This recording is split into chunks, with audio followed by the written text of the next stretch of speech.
នៅព្រឹកថ្ងៃទី3ខែសីហាឆ្នាំ2026ឯកឧត្តមអបនាយករដ្ឋមន្ត្រីប្រាក់សុខុនបានអញ្ជើញទៅបំពេញទស្សនកិច្ចផ្លូវការនិងចូលរួមធ្វើជាសហប្រធាននៃកិច្ចប្រជុំគណៈកម្មការចម្រុះស្ដីពីកិច្ចសហប្រតិបត្តិការទ្វេភាគីរវាងកម្ពុជានិងម៉ាឡេស៊ីលើកទី3នៅទីក្រុងកូឡាឡាំពួរប្រទេសម៉ាឡេស៊ីយោងតាមសេចក្តីប្រកាសព័ត៌មានរបស់ក្រសួងការបរទេសបានបញ្ជាក់បង្ហាញថាតបតាមការអញ្ជើញរបស់ឯកឧត្តមដាតុសេរីយូតាម៉ាហាជីមូហាម៉ាត់ប៊ីនហាជីហាសានរដ្ឋមន្ត្រីការបរទេសនៃប្រទេសម៉ាឡេស៊ីឯកឧត្តមប្រាក់សុខុនអបនាយករដ្ឋមន្ត្រីការបរទេសនិងសហប្រតិបត្តិការអន្តរជាតិនៃព្រះរាជាណាចក្រកម្ពុជាអញ្ជើញទៅបំពេញទស្សនកិច្ចផ្លូវការនៅប្រទេសម៉ាឡេស៊ីពីថ្ងៃទី3ដល់ថ្ងៃទី4ខែសីហាឆ្នាំ2026ឯកឧត្តមអបនាយករដ្ឋមន្ត្រីនឹងជួបសម្ដែងការគូសំជាមួយឯកឧត្តមដាតុសេរីអាន់វ៉ាអ៊ីប្រាហ៊ីមនាយករដ្ឋមន្ត្រីម៉ាឡេស៊ីព្រមទាំងធ្វើជាសហប្រធានជាមួយឯកឧត្តមមូហាម៉ាត់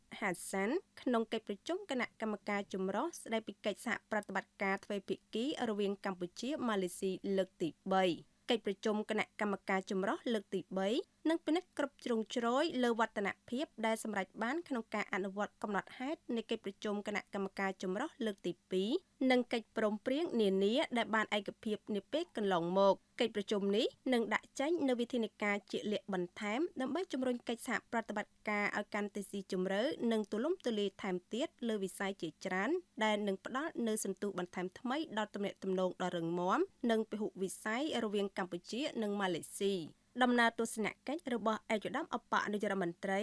នឹងពង្រឹងបន្ថែមទៀតនៅទំនាក់ទំនងមិត្តភាពយូរអង្វែងនិងកិច្ចសហប្រតិបត្តិការដែលផ្ដល់ផលប្រយោជន៍ទៅវិញទៅមកសម្រាប់ប្រជាជននៃប្រទេសទាំងពីរនិងគូបញ្ជាក់អំពីការបដិញ្ញាចិត្តរួមរបស់ប្រទេសទាំងពីរក្នុងការលើកកម្ពស់សន្តិភាពវិបុលភាពនិងការអភិវឌ្ឍប្រកបដោយចីរភាព